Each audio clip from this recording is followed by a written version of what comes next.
A Dios, aleluya. Hechos, capítulo 8, y comenzando con el verso 1, solo mirando unos cuantos versos, aunque vamos a mirar mucho en esta noche, en este momento. Aleluya, gloria a Dios. Vamos a ver cómo dice, leyéndolo ahí mismo, si no lo tiene ya en sus manos, lo puede leer de aquí arriba. Dice: Saulo estuvo de acuerdo con la muerte de Esteban. Dándole pausa ahí, ¿verdad? Unos capítulos anteriores se había nombrado unos diáconos. Uno de ellos se destaca como predicador. Él le da una encuesta ahí y termina diciéndole: y ustedes son unos hijos de Satanás. Ustedes siempre están resistiendo lo que Dios quiere. Por eso que ustedes decían lo que le hicieron al Mesías. Y ahí lo queda apedreado, queda matado. Dice que él ve la gloria de Dios. Y ahí él entrega su vida, pareciéndose mucho, ¿verdad?, a eso del sacrificio de Cristo. Y Saulo estaba ahí como aprobando de todo lo que estaba pasando ahí. Dice: Saulo estuvo de acuerdo con la muerte de Esteban. Y ese día se desató una gran persecución contra la iglesia que estaba en Jerusalén. Y muchos se dispersaron por las tierras de Judea y de Samaria, menos los apóstoles. Mientras que unos hombres piadosos levantaron a Esteban y lo enterraron y lloraron mucho por él. Saulo hacía destrozos en la iglesia. Aleluya. ¿Está siguiendo todavía? Amén.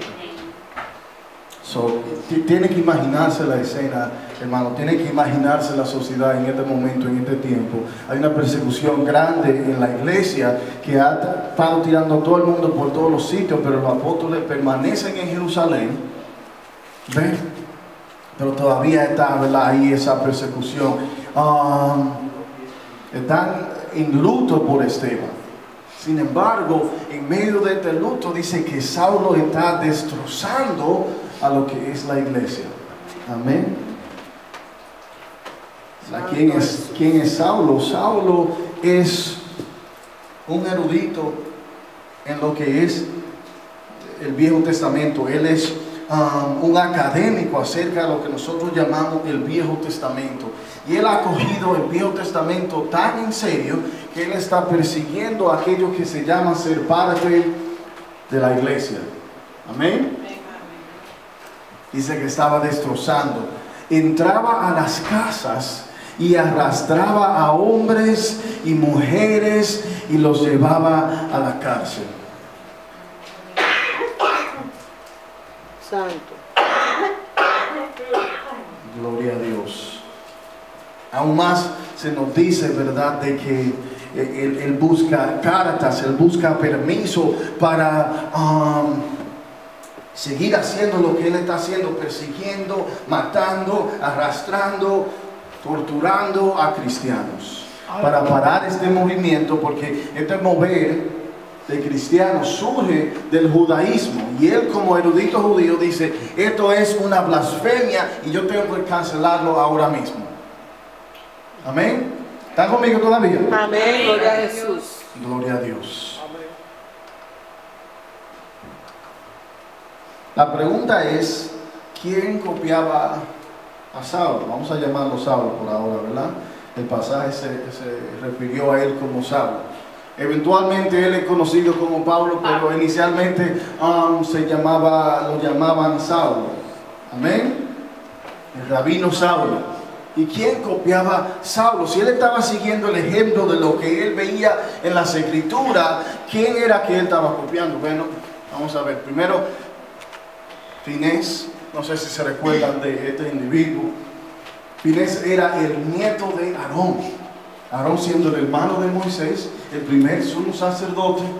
Amén, ¿están conmigo? ¿Saben quién es Moisés? Amén. Los muñequitos o la novela, ¿verdad? Moisés tuvo un hermano, Aarón. Aarón tiene un hijo, ese hijo tiene hijo. El nieto de Aarón, Finés, en una ocasión, hermanos, bueno, vamos a mirar ese texto ahora mismo. Pero ¿quién más él le estaba copiando? pudiéramos decir a Elías. Amén, vamos a hablar de él también. Y Ezequiel, aleluya. Gloria a Dios. Está esa porción, pero primero vamos a ver la porción de Finés. Dice ahí, no lo tienen que buscar, simplemente escuchen. Yo sé que mucho, pero vamos a ver qué dice rapidito.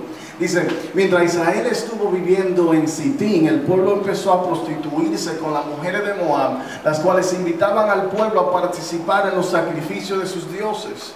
Y el pueblo comía de esos sacrificios y adoraba a esos dioses. Y como el pueblo acudía a Baal Pegor, el furor del Señor se encendió contra Israel. Y el Señor le dijo a Moisés, toma a todos los príncipes del pueblo y ahórcalos delante de mí a pleno sol.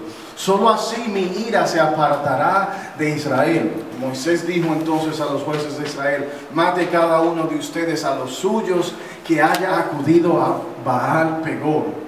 Mientras los israelitas lloraban a la entrada del tabernáculo de reunión, un israelita llegó y a la vista de Moisés y de toda la congregación de los israelitas presentó una midianita a sus hermanos. Al ver esto, Finés, hijo de Eleazar, que era hijo del sacerdote Aarón, se levantó en medio de la congregación y con una lanza en la mano se lanzó tras aquel israelita. Al llegar a su tienda con su lanza atravesó por el vientre a los dos, a la israelita y la mujer. Al instante cesó la mortandad entre los hijos de Israel. Gloria a Dios. Es una escena bien intensa, ¿verdad? Pero quiero que entiendan, ¿verdad?, un poco del contexto de ese tiempo, ¿verdad? En ese tiempo tenemos Dios tratando con el pueblo de Israel. Amén. Amén.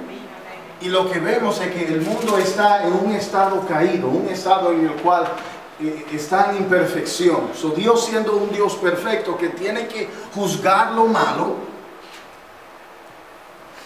y ve a esta gente haciendo lo malo, ¿qué hará Dios? Dios lo ha llamado a una vida diferente. La palabra dice que el pago del pecado es muerte. Amén. Es que la razón por la cual quizás su conciencia está peleando contra esto, porque, ¿verdad?, nosotros vivimos después de Jesucristo. Y Jesucristo es expiación para nosotros, ¿verdad? Él muere en nuestro lugar. Pero en este tiempo donde no hay el sacrificio de Jesús, ¿qué para Dios de caerle con su ira a cualquiera en ese tiempo? ¿Verdad? Y es precisamente lo que está pasando. El grupo comienza a pecar contra Dios, quien es el dueño de la vida, quien están ofendiendo. Y él dice, mira, ustedes van a tener que hacer algo porque mi ira se va como a prender ahora mismo. Finés brinca, ¿verdad? Porque uno de los israelitas entra con una mujer a una de las tiendas y ahí mismo frente, ¿verdad?, de la congregación, todo el mundo sabe que entraron para allá adentro para acotarse juntos, un israelita con un medianita, algo que Dios ha prohibido.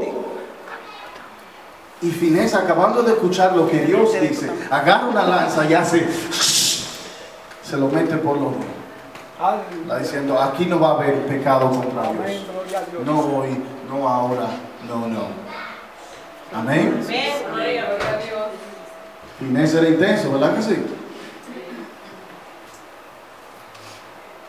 Gloria a Dios. Brincando, ¿verdad?, a Elías. Elías, conocemos de él estaba en un tiempo que era también muy perverso. Eso es mucho más adelante en la historia de Israel. Sin embargo, en el tiempo de la mayoría de Israel estaba adorando a otros dioses. ¿Ve? Incluso el rey estaba casado con una mujer que era pagana y estaban dirigiendo el pueblo entero a adorar a otros dioses. ¿Verdad? Se encuentra una escena con Elías y los profetas de Baal y ellos están haciendo maravillas allí. Después de esa escena vemos a un Elías en una cueva, ¿verdad?, deprimido, diciendo, Dios, yo creo que yo soy el único. Ayúdame. Y se conoce de que Elías era un hombre de fuego y de pasión. Sin embargo, él estaba ahí, mira, parece que no hay nadie más que te sirva, no hay nadie más que sea fiel, yo soy el único. Entonces, ¿qué es lo que vemos en Ezequiel, verdad? Brincando una porción muy importante, los primeros versos. Dice, en esta visión que está mirando Ezequiel, comenzando el libro de él, Dice, sobre la bóveda, vamos a ver cuál bóveda es eso que se está hablando, podía verse el contorno de un trono, el cual parecía ser de zafiro, y sobre el contorno del trono podía verse sentado a alguien parecido a un hombre. Vi también algo parecido al bronce refulgente, y en su interior y a su alrededor había algo parecido a un fuego. Tanto lo que parecían ser sus lomos para arriba como de sus lomos para abajo. Vi algo parecido al fuego, y esto estaba rodeado de un resplandor. Ese resplandor que lo rodeaba se parecía al arco iris cuando aparece en las nubes después de un día lluvioso. La voz me dijo: hijo de hombre, ponte sobre tus pies, que voy a hablar contigo. Tan pronto como me habló, el Espíritu entró en mí y me hizo poner y oí el que me hablaba, me decía: hijo de hombre, voy a enviarte a los hijos de Israel, un pueblo rebelde, hasta el día de hoy. Tanto ellos como sus padres se han rebelado contra mí, así que yo te envío a gente de rostro adusto y de corazón empedernido. Y le dirás: así ha dicho Dios el Señor, tal vez te harán caso. Pero si no lo hacen así, porque son gente rebelde, siempre sabrán que entre ellos hubo un profeta. Pero tú, hijo de hombre, no tengas miedo de ellos y de sus palabras, aunque estés entre zarza y espinos y habitante entre escorpiones. No tengas miedo de ellos ni de sus palabras, porque son gente rebelde. Santo. Aleluya. Aleluya. Este es el ejemplo que Pablo está mirando en el Viejo Testamento de Finés, de Elías, el profeta de fuego, Ezequiel viendo contra un pueblo que es rebelde. Aún más, ¿verdad? En la historia de Israel se había levantado paganismo en medio de lo que era el pueblo judío. Se levantaron unos macabeos, ellos pelearon, fueron librados de esa opresión pagana y tuvieron la victoria en el nombre del Señor. Esa conmemoración de lo que hicieron los macabeos, lo que se celebra hoy en día como Hanukkah, si no lo sabían. Israel tenía un pasado, ¿verdad?, de entrar en corrupción, y que surjan unos cuantos hombres o mujeres de Dios que digan: no, eso no va a ser así en el pueblo de Israel. Alguien tiene que purificar a Israel, traer a Israel para atrás a la presencia de Dios. En medio de Israel se ha levantado un grupo que ha estado siguiendo a un tal Jesús de Nazaret, ¿verdad?, que se decía Mesías. Pero ese supuesto Mesías había muerto. ¿Y quién dice que los Mesías se andan muriendo? ¿Verdad? Para muchos eruditos judíos en ese tiempo, eso era una blasfemia, eso era una locura. Y ciertamente eso era lo que estaba en la mente de Pablo mientras él estaba persiguiendo. ¿Verdad? Esta gente se han pervertido, se han puesto rebeldes una vez más, como en estos tiempos. Si nadie más lo va a hacer, yo me voy a levantar para purificar a Israel. Amén. Amén. Aleluya. Gloria a Dios y aleluya. Entonces, la pregunta es rapidito: ¿qué es lo que ocurre en el libro de Ezequiel? Bueno, primero Ezequiel vio la primera ola de conquista de Babilonia. La Babilonia, sabemos en la historia de Israel, si se recuerda rapidito, Dios llama a Abraham. Abraham va a la tierra que Dios le promete. Él tiene un hijo, ese hijo tiene un hijo, ¿verdad? Jacob tiene 12 hijos que eventualmente por una hambruna llegan a Egipto. Dios los saca de Egipto, se pasan 40 años en el desierto, después entran a la tierra prometida. Amén. Allí viven por un rato, están en rebelión, y por esa rebelión, como castigo, Dios los manda a Babilonia. Amén. Y después de 70 años allá, ellos vuelven para atrás. Saben la historia más o menos, ¿verdad?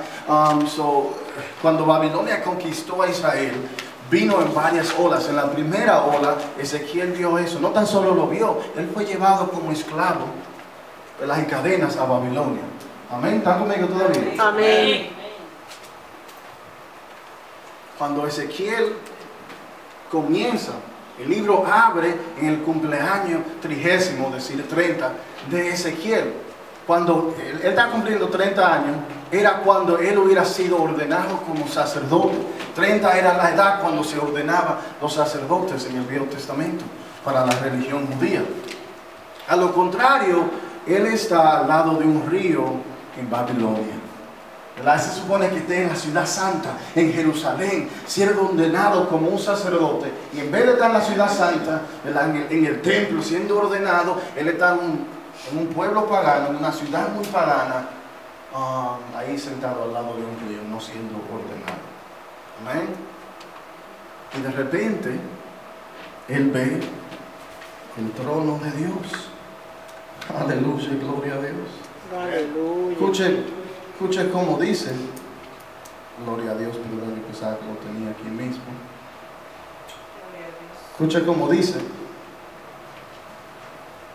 El día 5 del mes cuarto, si lo puede buscar como relámpago, no me puede seguir, si no, Ezequiel 1 dice: el día 5 del mes cuarto del año 30, yo, Ezequiel, me encontraba junto al río Quedar, entre los cautivos entre los cautivos. De pronto los cielos se abrieron y tuve visiones de parte de Dios. Habían pasado ya 5 años y 5 meses desde que el rey Joaquín había sido llevado cautivo. Yo, Ezequiel, hijo de Busí, era sacerdote, y ese día estaba en la tierra de los caldeos, es decir, Babilonia, junto al río Quedar.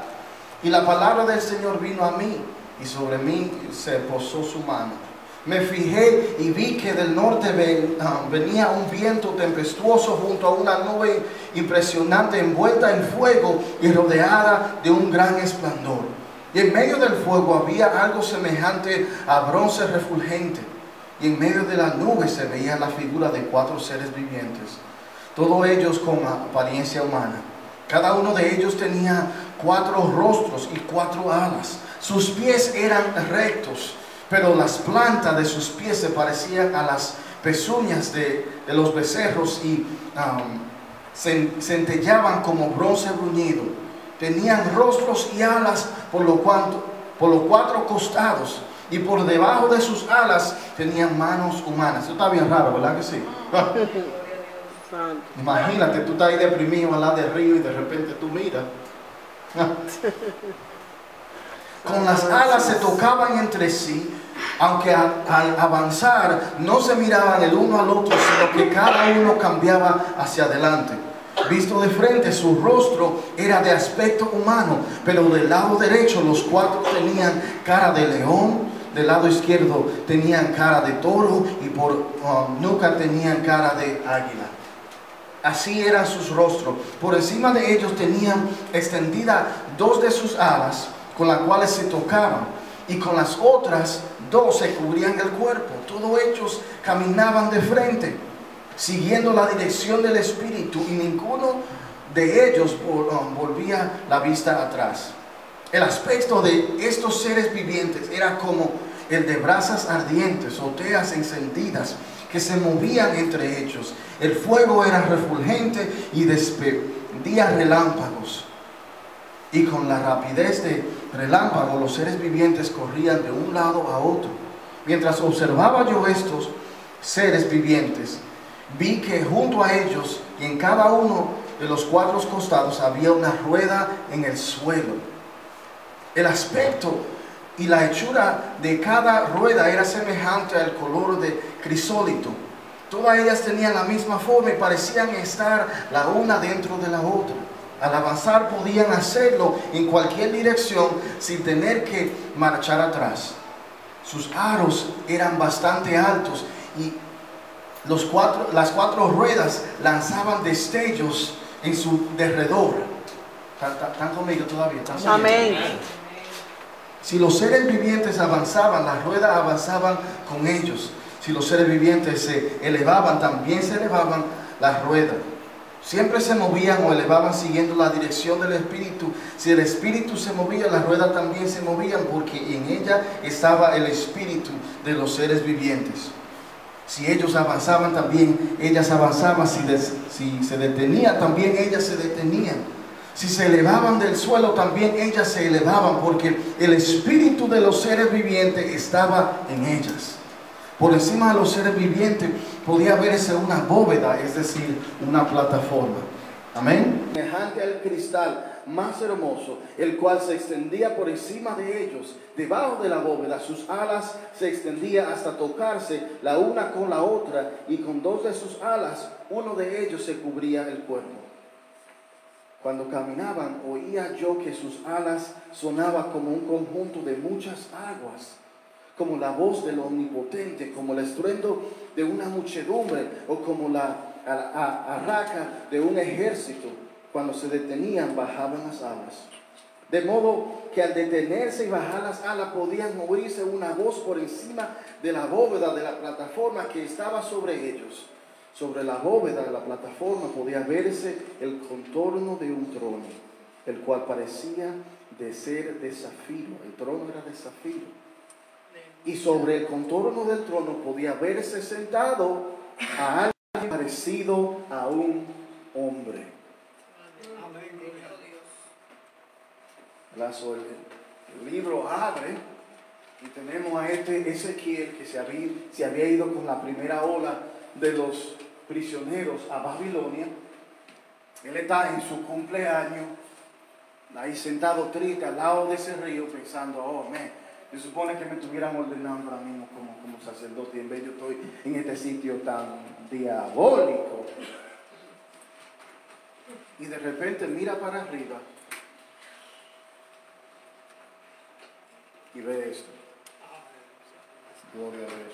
Esto es una interpretación artística, pero se asemeja un poco, ¿verdad? Aquí están los cuatro seres, ¿verdad? Y tienen cara en cada dirección, las alas tocándose, las otras alas cubriéndose, ruedas abajo de ellos. Encima de las cuatro alas, una plataforma, encima de la plataforma, ¿verdad? Un trono. Y sentado en el trono, uno que parecía como un ser humano. Aleluya, gloria a Dios. Gloria a Dios, aleluya. Qué visión para tener en un sitio tan pagano como Babilonia mientras él está deprimido, ¿verdad que sí? Aleluya.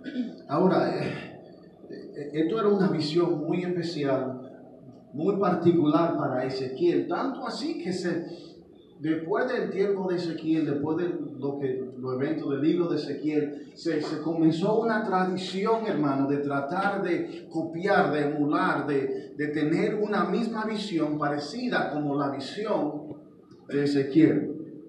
Amén. Se conocía como una visión Merkaba. Merkaba es una palabra hebrea que quiere decir, ¿verdad? Eso de como un carro. ¿Verdad? Como los carros así como de la antigüedad que llevaban los caballos. Y era porque eso era parecido, y era parecido con un carro porque tenía ruedas. Y yo no tenía nada en esos tiempos, menos los carros que tenían ruedas. Amén. Merkaba quiere decir eso. Como un carro, así en lo que andaba Dios en esa rueda. Y se desarrolla esta tradición, hermanos, de querer tratar de tener la misma visión que tuvo Ezequiel, porque era una cosa tan increíble. En una historia, y esto es en el tiempo intertestamentario, sabemos que hay dos testamentos, el Viejo Testamento y el Nuevo Testamento. Amén. El Viejo Testamento habla de la historia de Israel y después el Nuevo Testamento habla de la historia de Jesucristo. Entre los dos testamentos hay 400 años en lo cual nada se escribió de parte de Dios. Amén. En ese tiempo se escribe de un hombre que viajó, que tuvo una visión como la de Ezequiel, y viajó a su ciudad lejos para contarle a la gente allá lo que él había visto, y cuando llega allá para contar, se muere. Santo. Hay otra historia en ese mismo tiempo, de esos 400 años antes del Nuevo Testamento, en el cual un niño estaba tratando de leer y entender el pasaje y que él se prendió en fuego. Ahora, no sabemos si eso es cierto o no, hermano, pero eso es lo que registra la historia en el tiempo intertestamentario acerca de esta visión de Ezequiel y gente tratando de copiar de tener la misma visión. Amén. En ese mismo tiempo hay otra historia de un maestro y su alumno que ellos van en camino a una ciudad. Uno de ellos, el maestro, es un rabino. Y el alumno dice, mira, yo quiero entender ese pasaje de Ezequiel. Y el maestro le dice, no, tú no puedes con eso. Y el alumno le dice, pues entonces tú estudialo y tú enséñamelo. Y él dice, no, yo no tengo la edad para estudiar eso. Santo, aleluya. Y se lo negó. Aún más, ¿cómo era que se enseñaba? ¿Verdad? Antes de ir a ese próximo punto, ¿verdad? Ellos sugerían, los rabinos de la antigüedad, sugerían el no estudiar este pasaje a menos de que uno tuviera de cierta edad y que uno fuera muy sabio. Porque si no, ¿quién sabe lo que te iba a pasar? Amén. ¿Están conmigo? Santo, aleluya. ¿Dónde están conmigo? Amén. Se enseñaba que la visión te podía aparecer, ¿verdad? Si tú, uno, te memorizaba el pasaje, o dos, ¿verdad? Y dos, perdón, si lo estudiabas. Las dos cosas. Amén. Siguiendo por aquí, ¿verdad? La pregunta surge, ¿Saulo estaba tratando de ver una visión Merkabah? Vamos a ver qué evidencia podemos sacar de aquí, ¿verdad? Saulo era un erudito judío respetado, ¿ok? Si se recuerda, uno de los requisitos era de uno ser sabio en eso del Viejo Testamento, y Saulo era sumamente respetado como académico del Viejo Testamento. Él había aprendido lo que era el Princeton, Harvard, del tiempo que era, ¿verdad? un rabino también muy conocido. ¿Ven? Él era muy respetado en el mundo de estudio de los judíos. Dos, Saulo estuviera enterado de la tradición Merkabah, de tener esas visiones, de gente tratando de tener esas visiones, ya que esa tradición era alrededor del primer siglo antes de Cristo al cuarto siglo después de Cristo. Esta tradición se practicaba en el tiempo de Pablo. Amén. Y si él era un erudito, él hubiera supido de eso también, ¿verdad? Número 3, las experiencias de Saulo, digamos, en el futuro, confirman de la experiencia Merkabah. Amén.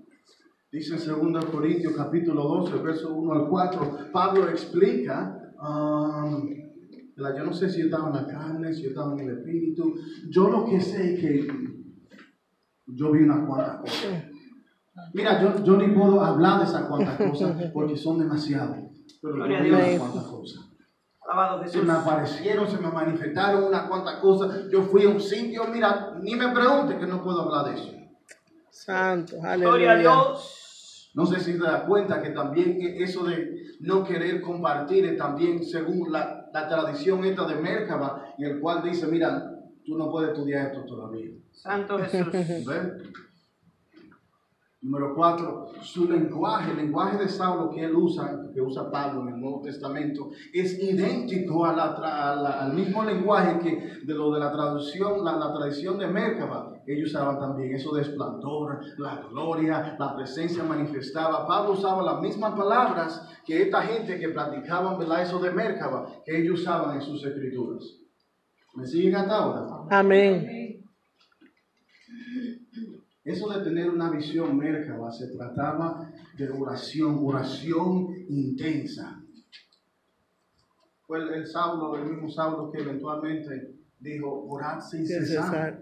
En la teología de este rabino Saulo, él oraba todo el tiempo, pensaba que era correcto orar todo el tiempo, ¿verdad? Note la conexión en la tradición Merkabah, ¿verdad? Se tenía que uno estar en oración intensa, oración todo el tiempo. Y Pablo está de acuerdo, Saulo está de acuerdo. Eventualmente nos enteramos de que él oraba todo el tiempo. Sugería que uno tuviera oración todo el tiempo.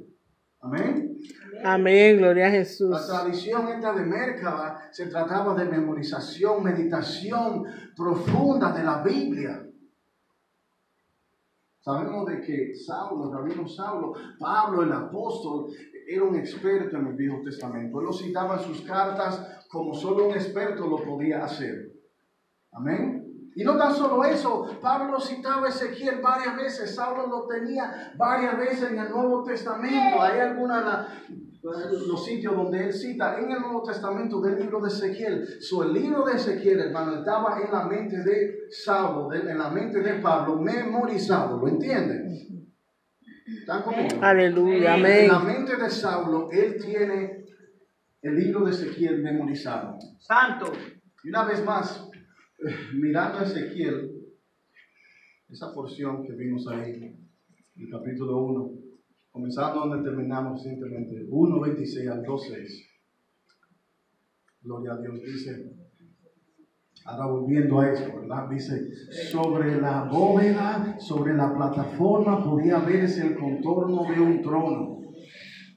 ¿Ven? Esto es Dios que está hablando con él, brincando un poco, ¿verdad? Dice, la voz me dijo, hijo de hombre, voy a enviarte a los hijos de Israel un pueblo rebelde. Hasta el día de hoy, tanto ellos como sus padres se han rebelado contra mí. Así que yo te envío a gente de rostro adusto y de corazón empedernido. Y les dirás, así ha dicho el Señor, así ha dicho Dios el Señor. Tal vez te harán caso, pero si no lo hacen así, porque son gente rebelde, siempre sabrán que entre ellos hubo un profeta. Aleluya. Alabanza a Dios. Gloria a Jesús. ¿Eso le parece a la misión de alguien? Esto es lo que está haciendo Saulo, ¿verdad? Cuando él se introduce en la historia, él está haciendo precisamente esto. Okay, él está en Israel, una Israel que se ha revelado muchas veces en el pasado.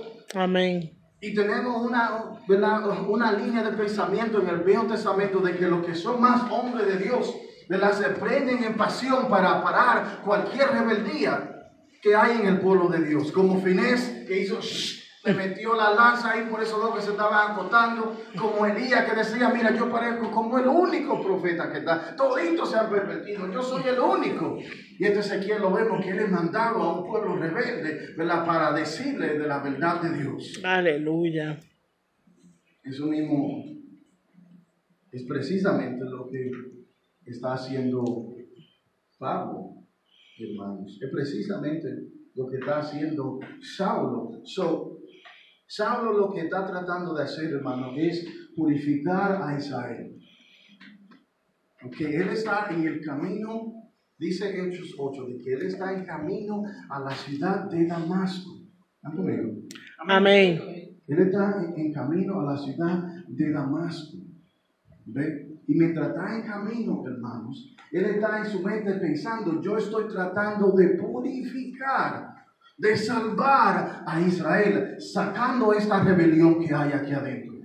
Y mientras él está pensando eso, ¿verdad?, sabiendo de que él tiene Ezequiel memorizado, él hubiera tenido esta porción en su mente mientras él estuviera allá, ¿verdad?, tratando de purificar a Israel. Pero uno no puede pensar en este pasaje sin pensar en el resto del contexto. Nosotros sabiendo de que él tenía todo eso memorizado. Si él pensaba que él estaba haciendo esto, que le venía esto, Ezequiel, a su mente, entonces yo me imagino que el todo de Ezequiel que él tenía memorizado le venía a su mente. Incluyendo la visión que tiene Ezequiel del trono con los seres vivientes, con las ruedas que se mueven, con aquel que estaba en el trono que parecía un hombre. Aleluya.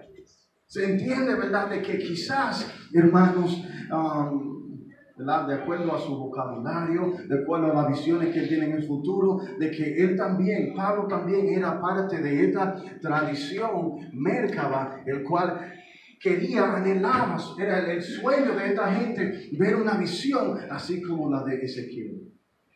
Aleluya. Amén. ¿Están conmigo? Sí. Amén. Pablo tiene dos objetivos y dos pensamientos mientras él está en el camino a Damasco. Número uno, él quiere purificar a Israel, salvar a Israel de esta rebelión. Y dos, una de las cosas que él más anhela en la vida, ya que él es parte de esta tradición mércaba, él quiere ver así a Dios sentado en su trono, conocerlo íntimamente, así en una visión, igual como Ezequiel. Aleluya. Eso es lo que está en la mente de Pablo mientras él está en el camino a Damasco, y me imagino que él eventualmente, ¿verdad?, levanta la vista y, gloria a Dios, se encuentra con una luz resplandeciente Santo Dios, aleluya. que lo tumba a sí mismo como tumbó a Ezequiel. Y Aleluya. yo parafraseando, ¿verdad? Yo parafraseando, de la luz sale una voz. Yo parafraseando, la voz dice, Saulo, tú andas atrás de mí. Aleluya. Y Saulo, para asegurarse, dice, pero ¿quién me habla? Y la voz le contesta, es Jesús. Gloria a Dios. Aleluya. Yo quiero que usted vea, ¿verdad, hermano? Esta experiencia de Saulo de Tarso, de Pablo eventualmente llamado, como exactamente lo que es. Para Saulo de Tarso, hermanos, él estaba buscando purificar a Israel, él estaba buscando tener una experiencia, ¿verdad? Una manifestación de la gloria, así una visión como la de Ezequiel. Esas eran las dos cosas que él quería hacer. Y en el camino a Damasco, tratando de hacer eso, meditando en eso, practicando esa tradición, ve una visión de la gloria de Dios. Aleluya. Y es Jesús. Para Amén. Pablo, este momento es doble. Para Pablo, esto es el cumplimiento de todo lo que él quería. Aleluya. Gloria de Dios. Gloria a Dios. Espérense. Era el momento de cumplimiento para él porque él quería ver toda la gloria de Dios. Y hay tanta gloria que él se puso ciego. Pero a la misma vez, hermano, es el momento más devastador para Pablo porque la gloria viene y suele a ser Jesús. Aleluya. Quien él había puesto su vida en contra. ¿Verdad? Es un momento de sentimientos contrarios en la vida de Pablo. Es todo lo que él quería y nada de lo que él quería a la misma vez. Es el cumplimiento más grande y el momento más devastador de la vida de Pablo. Aleluya. Aleluya. Aleluya y gloria a Dios. Santo es el Señor. Entonces, haciendo ese punto entonces, todo eso para decir, Santo. todo eso para decir, hermanos. Entonces la pregunta que surge para nosotros es si nosotros hemos tenido un encuentro. Alabado con Dios. sea Dios. Aleluya. Ahora, mucha gente contesta eso y dice, un encuentro con Dios. Déjame contarte. Estaba yo en el servicio y yo oí el mensaje y yo dije gloria a Dios y después del mensaje yo pasé y me pusieron la mano y yo sentí una cosa y me caí y después hablé en lengua y toda la cosa. Mira, yo tuve un encuentro con Dios. Déjame contarte.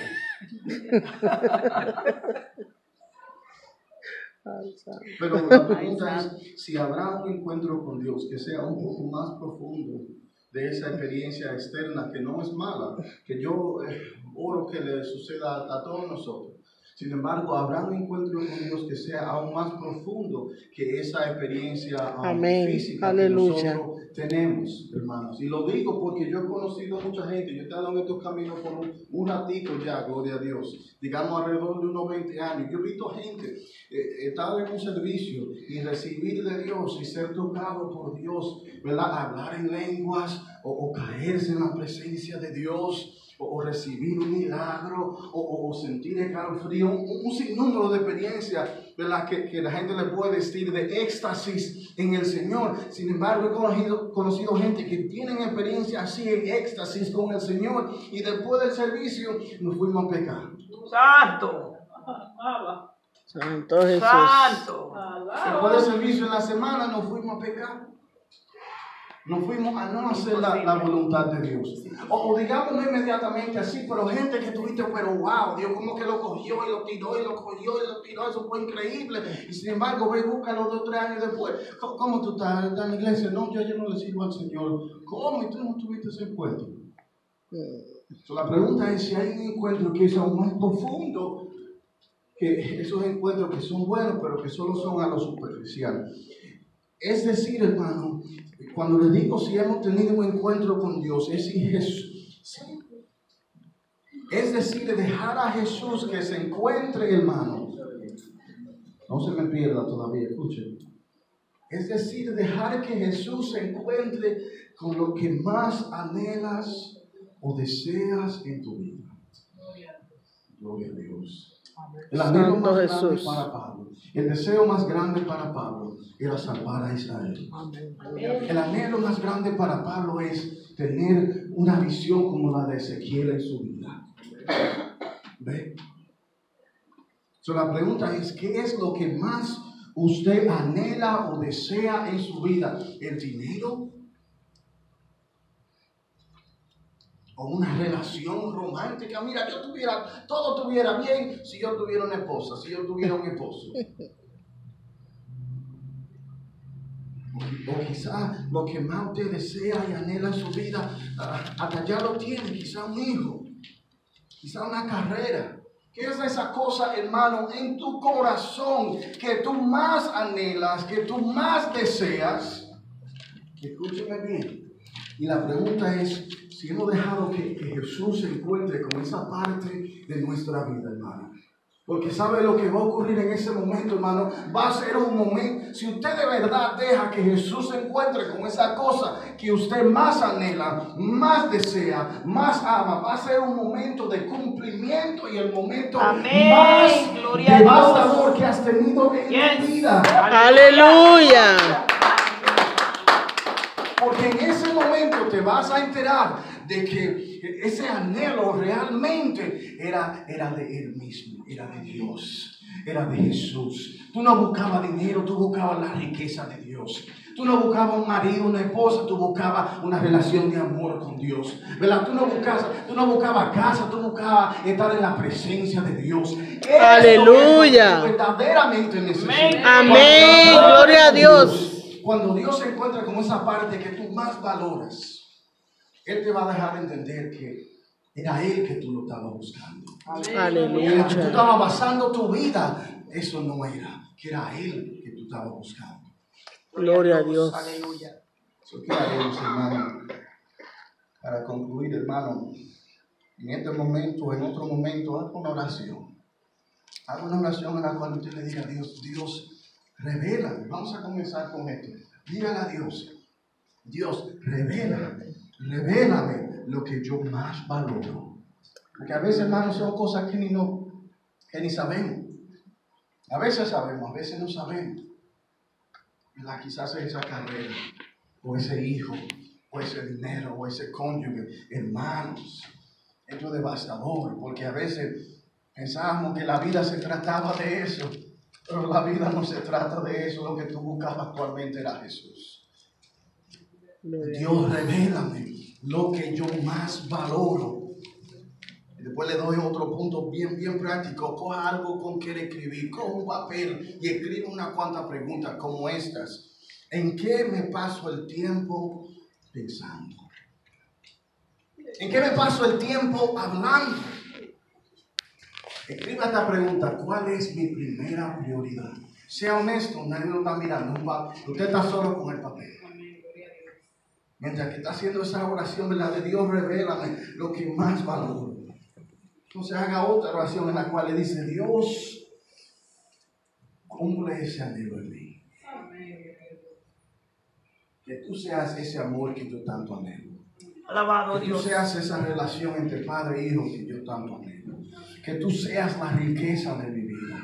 Que tú seas el propósito de mi vida, el Amén. amor de mi vida, la Aleluya. dirección de mi vida. Amén. Gloria a La Jesús. gloria sea de Dios. Yo quiero que usted tenga un encuentro con Jesús. Amén. Aleluya. Gloria a Dios. Yo quiero que usted tenga un encuentro mercaba así con Dios, hermanos. Gloria al Señor. Que era lo tan profundo que un muchacho se prendió en fuego tratando de entenderlo, que uno se murió tratando de Santo. llevar el mensaje, que era lo tanto profundo de entender este pasaje, hermano. Ellos están en Babilonia. Aleluya. ¿Por qué están en Babilonia? Ellos estaban en la tierra prometida. Y allí, en Jerusalén, la ciudad de Dios, la ciudad de David, allí había un templo. En el templo, en